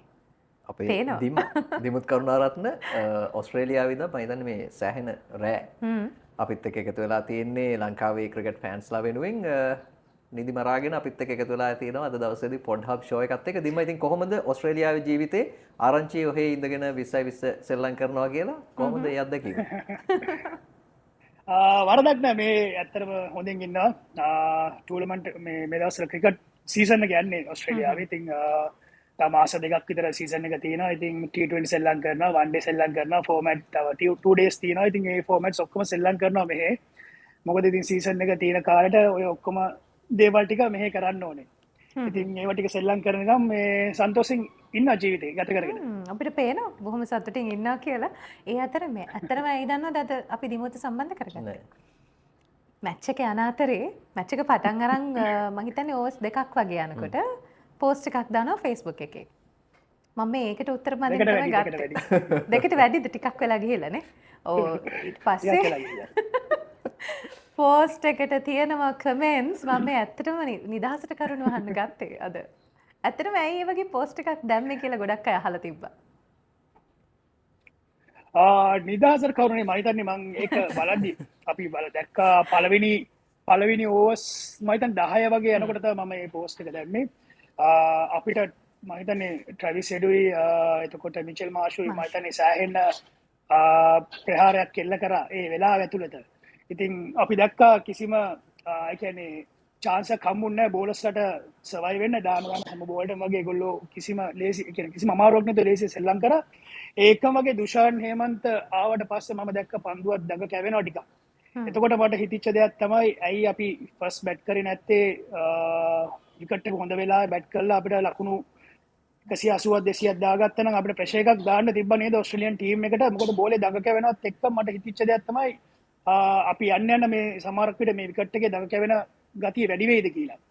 හැබැයි ඒ වෙලාවේ මම බලපු විදිය එක තමයි මම දැම්මේ. හැබැයි පස්සේ මම හිතනවා ඕවර්ස් 6ක් 5ක් 4ක් විතර ගියාට පස්සේ මම දැක්කා අර කැම් එක යනකොට මම දැක්කා ඩිව් එක රෝදවල තියෙනවා. එතකොට මට හිතුණා දැන් මේ තීරණය හරි වෙන්නේ නැති. මොකද සාමාන්‍ය ඩිව් එකම පල්ලේ විකට් එක ගොඩක් කරලා සෙට් වෙනවා බෝලර්ස්ලට. හොඳට බැට් එකට පන්දු වෙනවා. ඉතින් මම හිතන්නේ ඒක හරි තීරණයක්. හැබැයි මම අර හිතුවේ පළවෙනි ඕවර්ස් 10 ඇතුළත වෙච්ච දේත් එක්ක මම හිතුවා මේක වැරදි තීරණයක්ද කියලා. ඉතින් මම ඒකත් එක්ක දාලා තිබ්බා අපි අනිවාර්යයෙන් විකට් ගන්න ඕනේ මේ ගේම් එක අපි පස්සට අදින්න ඕනේ නැත්තම් මේ විදිහට ගියොත් ලකුණු 200 220ක් විතර ගැහුවොත් මේ තරගය අපිට පොඩ්ඩක් අමාරු වෙනවා කියන්නේ ප්‍රෙෂර් එක වැඩි වෙනවා අපිට. අපි එතකොට හැම පළවෙනි පන්දු වාරේ ඉඳන්ම අපිට ලකුණු රේට් එකක් එක්ක අපිට සෙල්ලම් කරන්න වෙන හින්දා තමයි මම එහෙම හිතුවේ. ඉතින් මම හිතන්නේ අපි ඒක හොඳට කරා ස්පිනර්ස්ලා දෙන්න ස්පිනර් දුෂ්මන්ත මම හිතන්නේ හොඳට පන්දු යවලා අපි ආයිත් රේට් එක අඩු කරගෙන ලකුණු 180කට සීමා කරා මැද පෙළ විකට් එක ඉක්මනට අරගෙන. ඉතින් මම හිතන්නේ ඒක අපිට ගොඩක් වාසිදායක තත්ත්වයක් වුණා. ඒකම පින්න ආවට පස්සේ මම හිතන්නේ බැටිං ලයින් අප් එකට ටිකක් ලේසිත් වුණා. ඒ වගේම කියන්න ඕනේ පැතුම්ගේ ඉනිමත් කුසල්ගේ ඒ දෙන්නගේ පාර්ට්නර්ෂිප් එක මම හිතන්නේ මේ ගේම් එක පාසුවෙන් ජයග්‍රහණය කරන්න හොඳ අඩිතාලමක් දාලා දුන්නා කියලා. විදු දැන් ඔය ප්‍රශ්නට දාපු පෝස්ට් එකට ඇත්තටම දිමුත් කියන දේ වැරද්දක් නැහැ. මොකද සාමාන්‍යයෙන් අපි පුරුදු පල්ලේ කැලේ මුලින් බැට් කරලා. හැබැයි නිකන් හරි මේ කියපු දේ දැන් එදා හරි ගියානේ. මේ කියපු දේ වැරදුනා නම් අද දිමුත් හරි. මම කියන්නේ ඒක තමයි මේ තරගයක ප්‍රතිඵලය මත ඕන දෙයක් විවේචනය කරන්න පුළුවන්. දැන් මම කල්පනා කරේ ඒක නෙවෙයි. දැන් ඕස්ට්‍රේලියාවේ වෙලාවෙන් රෑ 12 මාරට විතර තමයි මැච් එක පටන් ගන්නේ. දැන් ලංකාවෙන් එළිය හිටියත් අර ලංකාව දිනවන්න තියෙන උවමනාව අපේ කට්ටිය මොනවද කරන්න කියලා බලන්න තියෙන උවමනාව ඒක නැති වෙන්න විදිහක් නැහැ. දිමුත් ඉතින් ඒ නිසා තමයි ඔය වගේ මැච් එක බලන අතරේ ඔය වගේ පෝස්ට් එකක් දාලා තියෙන්නේ. දිම්ම දැන් මේ මම අහන්න ගිය ප්‍රශ්නේ තමයි පැතුම් නිස්සංක ඔයා කැප්ටන් කරද්දි තමයි පැතුම් නිස්සංකව ටෙස්ට් කණ්ඩායමට එන්නේ. අපි දන්නවා සෑහෙන ෆයිට් එකක් දීලා තමයි පැතුම් නිස්සංක කණ්ඩායම ඇතුළට ආවේ. තීරීම් කමිටුවත් එක්කත් ලොකු මතවාද තිබුණා. ඉතින් දැන් විවිධ පාර්ශවයන් එක ක්‍රෙඩිට් එක ගන්නත් අපි දැක්ක පහුගිය කාලේ උත්සාහ කරනවා. කොහොමනත් දිමුත් එතන ඉදිරියෙන් හිටියා කියලා මම ඒක පුද්ගලිකවම දන්නවා මේ ටෙස්ට් කණ්ඩායමට පැතුම්ව ගේනකොට. හැබැයි අපි පැතුම්ව ටෙස්ට් කණ්ඩායමට ගේනකොට දිමුත් අපි හිතුවේ නෑ එයා T20 බැට්ස්මන් කෙනෙක් කියලා. නමුත් එයා මේ කාලේ ඇතුලේ මේ අවුරුදු 5ක 6ක කාලේ ඇතුලේ කන්වර්ට් වෙලා තියෙනවා ඕල් ෆෝමැට් ප්ලේයර් කෙනෙක් විදිහට හැම තැනදීම එයාගේ රෝල් එක හදාගෙන තියෙනවා. මේ දියුණුව ගැන ඔයා කොහොමද දකින්නේ? පැතුම් නිස්සංක කොයිතරම් හાર્ඩ් වර්ක් කරපු කෙනෙක්ද? ඔයා දැකලා තියෙනවනේ එයා කරන දේවල්. පොඩ්ඩක් අපිට කියන්න එයා කොහොමද මේ තැනට ආවේ කියන එක. ඔව් පැතුම්ගේ ගත්තොත් මම දන්නා විදිහ අපි දෙන්න සෑහෙන්න ප්‍රශ්න කරලා තියෙන පැතුම් ඔයා මගෙන් සෑහෙන ආඩියෝ කරගෙන තියෙනවා ඒ ගැන. ස්කොඩ් එක ඇතුළට ගේන්න නැති කියලා මම ඇත්තටම ඔයාලට කියලා තියෙනවා පැතුම්ට chance එකක් මට දෙන්න විදියක් නැහැ දැනට. මොකද ප්ලේස් එකක් හැදෙන්නේ නැතුව කියලා. ඉතින් මං හිතන්නේ මට ප්ලේස් එකක් හැදිච්ච ගම මම පැතුම් ස්කොඩ් එකට ගෙනාවා. එයා වයිතෝ නම්බර 6 තමයි 6 හරි 7 හරි 6 තමයි අපිට බැට් කරවන්න පුළුවන් වුණේ. එතකොටත් ඔයා මගෙන් ඇහුවා ඇයි නම්බර 6 බැට් කරන්න ඕපන් කරන්නේ නැති කියලා. ඔව් ඇත්ත. ඉතින් ඒ වෙලාවේ මම හිතන්නේ පැතුම්ව මම සෑහෙන කාලයක් නෝට් කරා හිටපු කෙනෙක් නායකයෙක් විදිහට මම දැක්කා ඩොමෙස්ටික් ලෙවල් එකයි සෑහෙන එයාට හම් වෙන හැම chance එකේම එයා ලොකු ස්කෝර්ස් ගන්න කෙනෙක්. කියන්නේ ගොඩක් patience තියෙන ටෙම්පරමන්ට් එකක් තියෙන ගොඩක් ලොකු ඉනින්ග්ස් ගහන්න පුළුවන් ක්‍රීඩකයෙක් විදිහට තමයි මම මුලින්ම දැක්කේ. එහෙම ක්‍රීඩකයෝ හරි අඩුයි ලංකාවේ බිහි වෙනවා. ඉතින් මට ඕනෙලා තිබ්බ chance එකක් දෙන්න මම දන්නවා මම සිලෙක්ටර්ස්ලත් එක්ක සෑහෙන ෆයිට් කරා. හම්බුණා ඒකම වගේ පැතුම් මම හිතන්නේ ඉන්දියාවේ සීරීස් එකක් තියලා ඒකේ ෆේල් වුණා. ඒකත් එක්ක පැතුම්ගේ chances ආයිත් පොඩක් පස්සට යද්දි මම හිතන්නේ මේ කියාතයි මමයි සෑහෙන ෆයිට් එකක් දීලා කොහොම හරි අපි අඩුම ගානේ ස්කොඩ් එක ඇතුළට ඒ කියන්නේ ප්ලේයින් ලෙවල් එකට දාගන්න පුළුවන් තැනක් chance එකක් හම්බෙච්ච ගමන් අපි කොහොම හරි පැතුම් ඔබා ගත්තා. හැබැයි එතන ඒ ටික විතර අපිට කරන්න පුළුවන් දේ තිබ්බේ පැතුම් වෙනුවෙන්. ඉතින් මම හිතන්නේ එතනින් යාට තනිකරම පැතුම්ගේ ගමන පැතුම් සාර්ථ හොඳ මේ කැරියර් එකක් දැන් කරගෙන යනවා.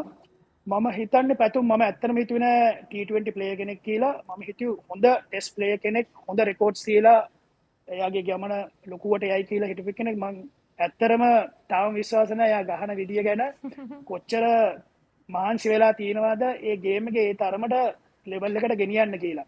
ඉතින් මම කණ්ඩායමේ වන් ඩේ කණ්ඩායමත් එක්ක ඉන්නකොට මම දැකලා තියෙන පැතුම් සෑහෙන මහන්සි වෙනවා. හැමතිස්සම වෙන වෙන දේවල් අත්දැක බලලා තිනවා. අපි අර කරන දේවල් වලට අමතරව වෙනත් දේවල් අත්දැක බලන පුද්ගලෙක් විදිහට මම දකින ක්‍රීඩකෙක්. මේ ගමන එන්න මෙච්චර කල් මේ පොඩි කාලය ඇතුළත මම හිතන්නේ 2021 මම හිතන්නේ පැතුම් ඩෙබියු කරේ මට මතක විදිහට. එතන ඉඳන් මේ වෙනකන් වෙස්ට් ඉන්ඩීස් වල 21 ඉඳන් මේ වෙනකන් වෙස්ට් ඉන්ඩීස් වල මේ පොඩි කාලය ඇතුළත මම හිතන්නේ එයා සෑහෙන ලොකු ගමනක් කියලා තියෙනවා. සෑහෙන ඩිවෙලොප් වෙලා තියෙනවා. ඒ වගේම එයාගේ ටෙක්නික්, එයාගේ වැරදි දේවල් එයා ඒ ඔක්කොම හදාගෙන එයා මම හිතන්නේ වර්ල්ඩ් ක්ලාස් ප්ලේයර් කෙනෙක් විදිහට දැන් හැදීගෙන යනවා. හැමෝම එයා ගැන කතා වෙනවා. ඉතින් මම හිතන්නේ ඒක ලොකු දෙයක්. ඒක ඒ දිගටම කරා යන්න. මොකද අර අපි සමහරක් කට්ටිය දකින තැනකට එනකොට දේවල් අමතක වෙනවා. ඒවා ආයි අමතක කරලා වෙන වෙන දේවල් වලට ફોකස් එක යන chances වැඩි. ඉතින් මම හිතන්නේ පැතුම් ඒ පැත්තට යන්නේ නැහැ කියලා මම හොඳටම දන්න කෙනෙක්. හැබැයි ඒ පැත්තට ගියොත් ආයිත් නැවත වරක් තමන් කරපු දේවල් කරගෙන තව හොඳ ප්ලේයර් කෙනෙක් විදියට හොඳ නමක් තියලා ක්‍රිකට් එක ඉවර කරන්න කියන එක තමයි මට පැතුම් වෙනුවෙන් මට දෙන්න තියෙන විශ් එක. මම හිතන්නේ පැතුම්ට දක්වපු උනන්දුව හා සමානවම ඔබ ජාත්‍යන්තර ක්‍රිකට් දිවියෙන් සමුගන්න දවසේ ඔබ නමක් කියනවා. ඒ තමයි පවන් රත්නායක. ඔබ තමයි මුලින්ම මේ නම මම හිතන්නේ තැනක ක්‍රීඩකයෙක් විදිහට නායකයෙක් විදිහට කියන නම. නමුත් ඔහුට නෙවෙයි මුලින්ම අවස්ථාව ලැබෙන්නේ. සොනාල් දිනූෂට තමයි අවස්ථාව ලැබෙන්නේ. නමුත් අද පවන් කියන්නේත් අපි දකින හොඳ ටෙස්ට් ප්ලේයර් කෙනෙක්. 3D ගහලා අපි දැකලා තියෙන ඔහු 200 ලකුණු 200 සීමාව යනවා. හැබැයි මම හිතන්නේ ඔබවත් හිතන්නේ නැතුව ඇති ඔහුත් හොඳ T20 ප්ලේයර් කෙනෙක් වෙයි කියලා මෙච්චර ඉක්මනට.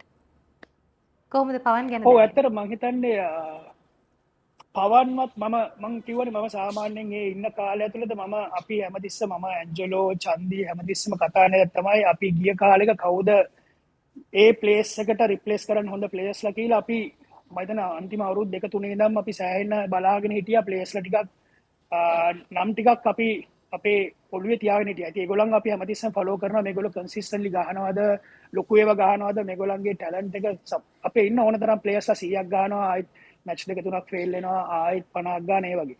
නමුත් පවන් කියන ප්ලේයර් කෙනෙක් ගත්තම පවන් කන්සිස්ටන්ට්ලි එක දිගට 100 ඒවා ගහනවා. මම හිතන්නේ 100ක් කියන එක යාට නිකන් අර හරි ලේසි දෙයක් වගේ මම දැක්ක අන්තිම කාලේ වගේ එනකොට. හරි ලේසියෙන් සෙල්ලම් කරනවා. මම ඇත්තටම හිතුවේ නෑ පවන් T20 ස්කොඩ් එකේ ඉදී කියලා. මම එක තැනක මම පෝස්ට් එකකුත් දැම්මා බානුක ඒ වගේම චන්දිමාල් වගේ ඉන්න ඕනේ කියලා. හැබැයි මම හිතනවා පවන් එංගලන්තේ 100ත් එක්ක මම හිතන්නේ එයාගේ කොන්ෆිඩන්ස් එකත් වැඩි වෙලා එයාගේ ගේම් එකත් දැන් එයා වෙන ලෙවල් එකකට උඩට අරන් යනවා. ඉතින් පවන් කියන පුද්ගලයා ගත්තොත් මම හිතන්නේ හොඳ ටෙක්නික් එකකින් T20 ප්ලේ කරන ක්‍රීඩකෙක්. හැබැයි එයා දන්නවා එයාගේ ලිමිට්ස් මොනවද කියලා. එයා ඒවත් එක්ක එයා සෙල්ලම් කරන ක්‍රීඩකෙක්. ඉතින් ඒ වගේ ක්‍රීඩකයෝ හරි මම හිතන්නේ දන්නවා ගේම් එක රීඩ් කරන්න මොන විදිහට ගේම් එක ඇදන් යන්න ඕනේ. ඉතින් ඒ වගේ ක්‍රීඩකෙක් ඇත්තටම ටීම් එකට අවශ්‍යයි. අපි අර පවර් හිටර්ස්ලා ඉන්නවත් එක්කම ඒ වගේ ප්ලේයර්ස්ලා දෙන්නේ 3 දෙනෙක් මැද ඉන්නකොට හරි ලේසි මේ ඔක අපි කියන අර කොන්සොලිඩේට් කරන්න කියලා මේ ගේම් එක ඇදගෙන යන්න. ඉතින් ඒකට මම හිතන්නේ පවන් වගේ ක්‍රීඩකෙක් සෑහෙන වටිනවා ටීම් එක ඇතුලේ. දැන් දිමුත් බානු ගැන කියපු නිසා මේ බානු මෑතකදී කියපු කතාවක් නිසා මේ බැට් ගැන ගොඩක් ලොකු කතාබහක් ඇති වෙලා තියෙනවා ලංකාව ඇතුලේ. ඉන්දියාවේ ක්‍රීඩකයන්ට හොඳ බැට් ලැබෙනවා අපිට ලැබෙන බැට් එච්චර හොඳ නැහැ කියලා. දිමුත්ගේ එක්ස්පීරියන්ස් එක මොකක්ද මේ බැට් සම්බන්ධයෙන් මේ විශේෂයෙන්ම එංගලන්තය ඉන්දියාව වගේ ක්‍රීඩකයන්ට වෙනම බැට්ස් ලැබෙනවද? ඒ ගැන මොකක්ද ඔයාලට තියෙන අත්දැකීම? ඉන්දියන් ක්‍රීඩකයන්ට ඇත්තට හොඳ බැට්ස් හම්බ වෙනවා. ඒක කියන්නේ ඔය මම දැක්ක ඔය පෝස්ට් එකම දාලා තියෙන ඒක ඇතුළට ඔය රබර්වත් මොනක්වත් එහෙම දාලා නෙමෙයි. අපි ඔය විලෝ එක ගත්තොත් එහෙම ඔය විලෝ එක සාමාන්‍යයෙන් මම හිතන්නේ ඒගොල්ලෝ ඉම්පෝට් කරනකොට විලෝ සාමාන්‍ය ලක්ෂ ගණන් ඉන්දියාවට ගේනවා. ගේනකොට ඒවල හොඳම විලෝ එක අපි ඔය දැන් තියෙනවානේ විලෝ වලත් එක එක ග්‍රේඩ්ස් තියෙනවා. ඔව්. ඒවල හොඳම විලෝස් ඇවිල්ලා සාමාන්‍ය ලක්ෂයක් ආවොත් ඒකෙන් 25ක් 30ක් තමයි හොඳම විලෝස් වෙන්නේ. ඒ කියන්නේ හොඳම টොප්ම ග්‍රේඩ් එක. ඒ টොප්ම ග්‍රේඩ් අනිවාර්යයෙන්ම ඉන්දියන් ප්ලේයර්ස්ලට තමයි යන්නේ. ඒක අහන්න දෙයක් නැහැ. මොකද ඒක මමත් අත්විඳ මම වර්ල්ඩ් කප් එකට ගිහලා 2023 මට ආපු බැට්ස් එක්ක මම හැමතිස්සෙම ඉතින් කියනවා මේ බැට් හරියන්නේ නැහැ එහෙම කියලා කියනවා. මොකද අනිත් අය ගහන විදියත් එක්ක දැක්කම අපි ගහනකොට සමහර කෙනෙක්ට අපිට තේරෙනවා ඒවා යන්නේ නැහැ කියලා. ඒකේ හොඳම උදාහරණය මට තේරිච්ච දෙයක් තමයි මම තිසරගේ බැට් එකක් අරන් එකපාරක් ප්‍රැක්ටිස් කරා. ප්‍රැක්ටිස් කරද්දි මට සෑහෙන වෙනසක් තේරුණා. මේ බැට් එකේ වදිනකොට ඒකේ පින් එක අනිත් මං ගාව තිබිච්ච බැට්ස් වලට වඩා සෑහෙන වැඩි. ඒක ගැව්වම සෑහෙන දුර ට්‍රැවල් කරන ඒ බැට්ස්. ඉතින් ගොඩක් ඒ බැට්ස් හම්බෙන්නේ IPL ප්ලේයර්ස්ලට ඉන්දියන් ප්ලේයර්ස්ලට තමයි ගොඩක් හම්බෙන්නේ. නැත්තම් හැම රටේම ඉන්න හොඳම ප්ලේයර්ස්ලට තමයි කියන්නේ හොඳම ඒගොල්ලෝ කියන්නේ අපි කියමු ශ්‍රී ලංකාව ගත්තොත් එහෙම ඉතින් ඔක්කොමල්ලා රටට ගහන කට්ටියනේ. හැබැයි ඒකිනුත් හොඳින් ඉන්න උඩින් ඉන්න කෙනෙකුට තමයි බැට් 4ක් කිව්වොත් ඒකෙන් බැට් 2ක් වගේ හරි එකක් වගේ තමයි හොඳම බැට් එවන්නේ. ඉතින් ඒක සාමාන්‍යයෙන් ඒක නෝමල්. ඒක මොකද ඒක ඒ රටේ කට්ටියට බෙනිෆිට් වෙනවා. අනිත් එක ඒගොල්ලන්ගේ මාකට් එක ගොඩක් රඳා පවතින්නේ ඉන්දියන් ප්ලේයර්ස්ලත් එක්ක. අපි ගත්තොත් මම නිකන් උදාහරණයක් ගත්තොත් SG කම්පැනිත් එක්ක ගත්තොත් එහෙම මට බැට්ස් එව්වට වැඩක් නැහැ. මොකද අපේ ලංකාවෙන් තියෙන මාකට් එකට වඩා ඉන්දියාවේ SG වලින් ප්ලේ කරන ප්ලේයර්ස්ලගේ මාකට් එක සෑහෙන වැඩි. ඒතර ඒගොල්ලන්ට තමයි අනිවාර්යයෙන්ම හොඳම විලෝස් ටික ඒගොල්ලන්ට යන්නේ. ඉතින් මම වර්ල්ඩ් කප් එකට ගිහලා මම එක උදාහරණයක් කියනවා. මම ගියා කම්පැනියට ගිහිල්ලා මට පෙන්නපු ඒ කියන්නේ අර කොටන් ටික තමයි පෙන්නේ. කොටන් ටික අපි මම තේරුවන් පස්සේ ඒ කියන්නේ බැට් හදන එක්කෙනා ඇවිල්ලා කිව්වා මේ බැට් මේ විලෝස් හරියන්නේ නැහැ කියලා. ඉතින් මං කිව්වා මට මේ තිබ්බේ මේ ඔප්ෂන්ස් ටික විතරයි. මට වෙන එනම් මට හොඳ බැට්ස් එකක් හොඳ විලෝස් ටිකක් තෝරලා දෙන්න කිව්වම එයා ගියා මාව එක්කගෙන පොඩි ස්ටෝර් රූම් එකකට. පොඩි ස්ටෝර් රූම් එකක්. ඒක ඇතුලේ තියෙන විලෝස් මං හිතන්නේ 80කට 100කට වගේ තිබ්බා. ඒ ඔක්කොම නම් ගහලා තියෙනවා හර්දික් පාණ්ඩ්‍යාද රිෂබ් පාණ්ඩේ එහෙම කියලා ඒගොල්ලන්ටම කියලා නම් ගහලා ඒගොල්ලන්ට අයින් කරලා තියෙන එකකින් මට විලෝ එක බැට් එකක් මට කිව්වා එකක් කැමති එකක් තෝරගන්න කියලා. එකම එකයි දුන්නේ. ඉතින් හිතා ගන්න පුළුවන් අපි වර්ල්ඩ් කප් එකට ගියත් මොනවා වුණත් වෙන කවුරු ගියත් අපිට හම්බෙන්නේ හොඳම බැට්ස් වලින් හොඳම ලී වලින් එකක් වැඩි මොනොත් දෙකක් විතරයි. අනිත් ඒවා ඔක්කොම ඉන්දියන් ප්ලේයර්ස්ලට තමයි යන්නේ.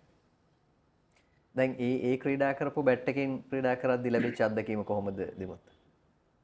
ඒ ඔයාට හම්බ වෙච්ච බැට් එකෙන්. ඒක ඇත්තටම වෙනස්. ඒක මම ඇත්තටම try out උත් කරා. මොකද මම සාමාන්‍යයෙන් මම ගත්තොත් මම උඩින් ගහන ප්ලේ කෙනෙක් නෙමෙයි. මම ගොඩක් වෙලාවට බිම දිගේ ස්ට්‍රෝක් මේක් කෙනෙක්. මම ගොඩක් වෙලාවට බිම දිගේ ගහලා 4 වලින් 2 වලින් ඒවා තමයි මම ගන්නේ.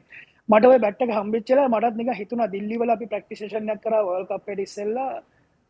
එතකොට මම මෙච්චර සෙල්ලම් කරන්නේ නැහැ. මට බැටිං හම්බුණා කියන්නේ සෙෂන් එක ඉවර වෙන්න පැයකට කලින්. ඉතින් මට හිතුණා නිකන් ගහලා බලන්න නිකන් අපි ගහන ඒවාත් යනවාද මොකද අපි දකින ඉන්දියන් ප්ලේයර්ස්ලා ගහන ඒවා ස්ටෑන්ඩ් දෙකක් විතර උඩට යනවා 3කට යනවා බිත්ති වල වදින්න එහෙම වගේ තමයි ගහන්නේ. ඉතින් මම නිකන් try කරලා බැලුවා මම මේ බැට් එකෙන් ගැව්වොත් මගේ හයියත් එක්ක කොච්චර දුර ගහන්න පුළුවන්ද කියලා. හැබැයි ඇත්තටම ලොකු වෙනසක් තියෙනවා. මමත් ගැව්වා සෙකන්ඩ් ස්ටෑන්ඩ් එකට බෝල 4-5ක් විතර. ඉතින් මට හිතා ගන්නත් පුළුවන් එහෙනම් ඇත්තටම බැට් එකෙන් ලොකු ඉම්පැක්ට් එකක් තියෙනවා ප්ලේයර් කෙනෙක්ට හොඳ විලෝ එකක් හම්බුනාම මේ ප්ලේයර්ට තමන්ගේ තියෙන ටැලන්ට් එක තමන්ගේ තියෙන පව එක තව පොඩ්ඩක් ඒකට තව ඇඩිෂනල් පොඩි ඇඩ්වාන්ටේජ් එකක් හම්බ වෙනවා ඒ විලෝ එකත් එක්ක. දැන් දිමුත් මේ පාර ලෝක කුසලාන තරඟාවලියේදී ශ්‍රී ලංකා කණ්ඩායම සුපිරි 8 දෙනාගේ වටේට සුදුසුකම් ලබලා තියෙනවා. එතකොට ලංකාවේ මේ තරඟ පැවැත්වෙන්නේ අපිට හොඳ අවස්ථාවක් තියෙනවා මෙතනදී සෙමි ෆයිනල් එකකට යන්න. ලංකාවෙන් එළියට වෙලා හිටියත් ක්‍රිකට් ගැන තියෙන උණ නැති වෙන්නේ නැහනේ. දිමුත්ට කොහොමද මේක දැනෙන්නේ සහ මොනවද අපේ ප්ලේයර්ස්ලට කියන්න තියෙන්නේ ලංකාවේ හිටපු නායකයෙක් විදියට? අනික මම කැමති මේ ෆයිනල් ටීම්ස් 4 කවුරු වේද කියලා දැනගන්න. ඒ කියන්නේ දිමුත් හිතන විදියට. දැන් ඕස්ට්‍රේලියාව නෑ. මෙහෙමයි. T20 කියන්නේ හරි අවිනිශ්චිත ක්‍රීඩාවක්. ඕන කෙනෙක්ට ඕන වෙලාවක ගේම් එකක් වෙනස් වෙන්න පුළුවන් වෙනස් කරන්න පුළුවන් ගේමක්. ඉතින් ඒක හරි අමාරුයි ප්‍රෙඩික්ට් කරන්න මේ 4 ගොඩක් වෙලාවට ඒ කියලා. නමුත් මම නිකන් දකින විදියට දැන්ට මේ ටූර්නමන්ට් එකේ සෙල්ලම් කරන විදියට මට හිතෙනවා මගේ නම්බර් 1 ටීම් එක ලංකාව කොහෙ ගියත් ඒක වෙනස් වෙන්නේ නැහැ. මේ ලංකාවේ ගාන හින්දා හෝ වෙන කොහෙ ගියත් ලංකාව අනිවාර්යයෙන්ම මගේ සපෝට් එක මම බැක් කරන එක තියෙනවා. ඉන්දියාව හොඳ තැනක ඉන්නවා. ඉන්දියාව මම හිතන්නේ මේ බැලුවොත් එimhe මේකේ ඩොමිනන්ට් කරන හොඳ ටීම් එකක්. සවුත් අප්‍රිකන් ටීම් එක දැනට හොඳට සෙල්ලම් කරන් යනවා. ඒගොල්ලොත් මම හිතන්නේ හොඳ අත්දැකීම් තියෙන කණ්ඩායමක්. ඒගොල්ලෝ ඉන්දියාවල සෙල්ලම් කරන ඉඳ දැනට මම හිතන සෙල්ලම් කරන හැබැයි ලංකාවටවත් ඕක පොඩ්ඩක් ලංකා සෙල්ලම් කරොත් වෙනස් වෙයි කියලා හිතෙනවා. අනිත් ටීම් එක හරි අමාරුයි කියන්න. එංගලන්තයත් නිව්සීලන්ඩ් ගත්තොත් එහෙම ඒගොල්ලොත් කරට කර සටනක් දෙනවා මේ ටූර්නමන්ට් එක ඇතුලේ. පාකිස්තාන් මම හිතන්නේ නැහැ chance එකක් තියෙයි කියලා. ඒගොල්ලන්ගේ බැලුවොත් එහෙම ටීම් එක ඇතුලේ ලොකු ප්‍රශ්න තියෙනවා. එක හේතු ගොඩාක් එක තමයි ඒගොල්ලෝ සෙල්ලම් කරන්නේ. ඉතින් මට හිතෙනවා මගේ නිකන් ෆේවරේෂන් එකක් විදියට මම ඇත්තටම නිව්සීලන්ඩ් ටීම් එකට හරි කැමතියි. මම ආස ටීම් එකක් ශ්‍රී ලංකාවදී වුණත් හරි හොඳ ටීම් එකක්. ඉතින් මම ආසයි නිව්සීලන්ඩ්ත් ඔය টොප් 4 ඉවර වෙනවා නම් ශ්‍රී ලංකාව, ඉන්දියාව, සවුත් ආෆ්‍රිකා, නිව්සීලන්ඩ් කියලා තමයි මට ශ්‍රී ලංකාව, සවුත් ආෆ්‍රිකා, නිව්සීලන්ඩ්, ඉන්දියා. අපි කියන හතරම තමයි අපි කියන හතරමයි. බලමු. මම ඒත් බලලා ටීම් කීපයක්ම කියන් යනකොට පහකට ඉන්න බෑනේ හතරයිනේ පුළුවන් වගේ. නෑ. හරි. එහෙනම් අවසාන වශයෙන් අපේ ටීම් එකට මොකද්ද කියන්න තියෙන්නේ? ඔව් මේ අපේ ටීම් එකට මොකක්ද දෙන්න තියෙන මැසේජ් එක ටීම් එකට සහ ෆෑන්ස්ලට? ෆෑන්ස්ලට ඉතින් ඇත්තටම කියන්න ඕනේ මැච් දිනනවා පාර දිනවා. ඉතින් පෙරදිච්ච ගමන් ප්ලේයර්ස්ලට බහින්නයි ප්ලේයර්ස්ලට එක දේවල් කියන්නයි යන්නේ නැතුව මම හිතන්නේ මේ වෙලාවේ අපි හැමෝටම සපෝට් කරන්න ඕනේ රටක් විදියට මේ ප්ලේ කරන 11 දෙනාට. ඉතින් මිලියන 20 ගානක බලාපොරොත්තු එක්ක තමයි මේ ටීම් එක මෙතනට ගිහිල්ලා තියෙන්නේ. ඉතින් පුළුවන් නම් අපි හැමෝම සපෝට් එකක් දෙන්න ඕනේ ඒගොල්ලන්ට. මොකද එතනට ගියාම ඒගොල්ලෝ 11 දෙනා ඒ ග්‍රවුන්ඩ් එක ඇතුලේ තනි කරන්නේ නැතුව පුළුවන් තරම් වටෙන් සපෝට් එක දෙනවා නම් මම හිතන්නේ ඒක සෑහෙන වටිනවා. අනිත් එක ටීම් එකක් විදිහට අපි දැන් හොඳට ජෙල් වෙලා හොඳ ටීම් එක හොඳ මොරල් එකක ඉන්න බවක් මට පේනවා. ඉතින් මම හිතන්නේ ඒක දිගටම තියාගෙන යන්න ඕනේ. මොනම හේතුවක් හින්දාවත් මේ ටූර්නමන්ට් එක ඇතුලේ කිසිම හේතුවකට ඒ යුනිටි එක බිඳින්න නැතුව ඒක දිගටම තියාගෙන මේ වර්ල්ඩ් කප් එක ඉවර වෙනකම් මැච් පරදින්න පුළුවන් එක දේවල් වෙන්න පුළුවන්. හැබැයි මම හිතන්නේ ගහන 11 දෙනා එකට හිටියොත් මම හිතනවා මේ ටීම් මේ වර්ල්ඩ් කප් එකේ ලොකු පෙරලියක් කරන්න පුළුවන් කණ්ඩායමක් ශ්‍රී ලංකාව කියන්නේ කියලා. අනිවාර්යයෙන්ම දිමුත් දැන් මතීෂ ආබාධයකට ලක් වුණා. මේකත් එක්ක අපේ ප්ලේයිං 11 එකේ අනිවාර්යෙන් වෙනසක් වෙන්න වෙනවා මතීෂ නැති නිසා. දිමුත් හිතන විදිහට මොන වගේ වෙනසක් වුණොත් හොඳයිද අපි ඊළඟ තරගයට යනකොට? මම හිතන්නේ අපි දැනට සුපර් හිට් එකට සිලෙක්ට් වෙලා තියෙන හින්දා මේකේ රිසල්ට් එක ලොකුවට බලපාන්න නැති හින්දා මට හිතෙනවා අපි ස්කොඩ් එකේ ෆාස්ට් බෝලර් කෙනෙක් විතර ප්‍රමෝද් විතරයි දැනට ඉන්නේ. ඉතින් මම හිතන්නේ එයාව අත්දැක බලන්න ඕනේ. මොකද එයාටත් කොන්ෆිඩන්ස් එක දෙන්න ඕනේ. ඊළඟ තරගවලට යනකොට අපිට රිප්ලේස්මන්ට් එකක් එන්නකම් මම දන්නේ කවුරු එයිද කියලා. සමහර මම දැක්ක බනිදුට chance එකක් ආයිත් එන්න පුළුවන් කියන එක. ඒ වගේම මම දන්නවා තව මම දන්නේ 25 ඇතුළත තව කවුද හසිත ෆර්නාන්ඩෝ අසුටි ඉන්න. ඉතින් ඒ ප්ලේයර්ස්ලා එනකම් මම හිතනවා අපි ප්‍රමෝද්ද හදාගෙන යන්න ඕනේ. එයාටත් ගේම් එකක් දීලා එයාගෙත් එක්ස්පීරියන්ස් තව වැඩි කරන්න ඕනේ. වර්ල්ඩ් කප් එකට ඉස්සෙල්ලා එයාගේ මොරල් එකත් හදලා. මොකද ඉන් කේස් අපිට ඊළඟ මැච් තුනම දෙකක් අපිට පල්ලේ කැලේ තියෙනවා. ඉතින් මේ පල්ලේ කැලේ මැච් දෙකේ මම හිතන්නේ පේස් එක අපිට සෑහෙන්න වටිනවා. අපි හොඳ ප්ලේයර් කෙනෙක් අනිවාර්යයෙන්ම ගහන්න ඕනේ. හොඳ එක්සිකියුට් කරන්න පුළුවන්. හොඳ ස්ලෝ බෝල් එකක් දාන්න පුළුවන්. හොඳ යෝකර් එකක් දාන්න පුළුවන්. ඒ වගේ දේවල් කරන්න පුළුවන්. හොඳ ප්ලේයර් කෙනෙක් අනිවාර්යයෙන්ම පල්ලේ කැලේ මැච් වල සෙල්ලම් කරන්න ඕන කියලා මම හිතනවා. හොඳයි. එහෙනම් ඔන්න ඕක තමයි තිමුත්ගේ choice එක වෙන්නේ. බලමු. බොහොම ස්තුතියි අපිත් එක්ක මේ රෑ මොකද ඕස්ට්‍රේලියාවේ මෙල්බර්න් මේ වෙනකොට ඉන්නේ. මෙල්බර්න් වල ටිකක් රෑ. ඉතින් එහෙම වෙලාවක මේ වෙලාවේ පොඩ්ඩක් අපේ ඉල්ලීම පිළි අරගෙන ආවට බොහොම ස්තුතියි. අපි ආයෙ දවසක හම්බෙමු අනිවාර්යෙන්. අනිවාර්ය. අනිත් එක කියන්න ඕනේ මේ රෑ වුණාට මම හිතන්නේ මෙහි කියන්න ඕනේ දෙයක් තමයි ලංකාවේ මිනිස්සු ඇත්තටම රෑ නැගිටගෙන බච්ච බලනවා. මොකද මම ඒක සෑහෙන එක්ස්පීරියන්ස් කරා. දැන් අපි හිතනවා සමහරක් විට අපි ලංකාවේ ඉන්නකොට පිටරට ගොඩක් කට්ටියට බලන අඩුයි කියලා. හැබැයි මම දන්නා මගේ වටේ ඉන්න කමියුනිටි එක ඒගොල්ලෝ රෑ නිදි මරාගෙන මේ මැච් බලනවා. ඉතින් ඒගොල්ලෝ පුළුවන් තරම් සපෝට් එකක් දෙනවා ටීම් එකට. ඉතින් හැමෝම ආසයි කණ්ඩායම හොඳට කරලා මේ වර්ල්ඩ් කප් එකේ ඉදිරියට ගිහලා කප් එක ගේනවනම්. ඉතින් මෙහි ඉන්න අය සපෝට් කරන ඒ වගේම ලංකාවේ ඉන්න අයත් හැමෝම මේ ප්ලේයර්ස්ලට සපෝට් එක දෙන්න කියලා මම ඇත්තටම ඉල්ලීමක් කරනවා හැමෝගෙම. හොඳයි ඉතින් ඒ ඉල්ලීම තමයි අපිට ලංකාවේ ඉන්න හැමෝගෙන්මත් කරන්න තියෙන්නේ. දිමුත් බොහොම ස්තුතියි අපිත් එක්ක එකතු වුණාට, විශේෂයෙන්ම ඕස්ට්‍රේලියාවේ ඉඳගෙන මහරය නැගිටගෙන මැච් එක බලන ලංකාවේ සෙට් එකේ ඉදිරියෙන් ඉන්න කෙනෙක් දිමුත් කරුණාරත්න. අපි ආපහු දවසක මේ වගේම කතා බහකින් එකතු වෙමු දිමුත්. එහෙමනම් බොහොම ස්තුතියි අපිත් එක්ක එකතු වුණාට. දැන් තේජානි අපේ ප්ලේයින් 11 එකත් බලමු. ඔව් අපේ එකත් බලන්න ඕනේ. අපි දිමුට සමුදෙන ගමන්ම අපි දෙන්න කවුද තෝරන්නේ කියලා තමයි දැන් අපි බලන්න හදන්නේ. Right. Thank you, Vidu. Thank you, Tejani. And I Thank you, just Dimma. have to Thank you. ඔන්න විදු දැන් තියෙන්නේ අපි දෙන්නගේ ප්ලේන් 11 එක මොකක්ද කියලා බලන්න. සිම්බාබ්වේ කණ්ඩායමත් එක්ක මම නම් වෙනස් කරලා තියෙන්නේ මතේෂ පතිරණ විතරයි.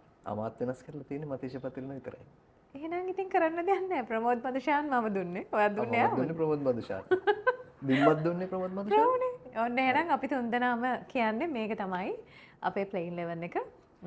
එහෙම නේද? ලොකු වෙනසක් නැහැ නේ. ඔව්. බලමු. අපේ කොල්ලොන්ට අනිවාර්යෙන් සිම්බාබ්වේ කණ්ඩායමට හොඳටම තරු පෙන්වන්න පුළුවන් වෙන්න කියලා අපි ප්‍රාර්ථනා කරමු. අයියාගේ ගුඬු වලට හොවෙන්න එපා මලීලා. නේ? එහෙනම් අපි ගිහින් එන්න. බොහොම ස්තුතියි විදු. අදත් අපිත් එක්ක එකතු වුණාට. පොඩ්ඩක් පේබැක් මූස් අපිත් එක්ක ඉන්න මේ අපේ 4th episode එක අපි මේ විදිහට නිමාවට පත් කරන්නේ. අපි ඊළඟ තරගෙ පස්සේ Super 8 එක තමයි ඔබ ළඟට එන්නේ.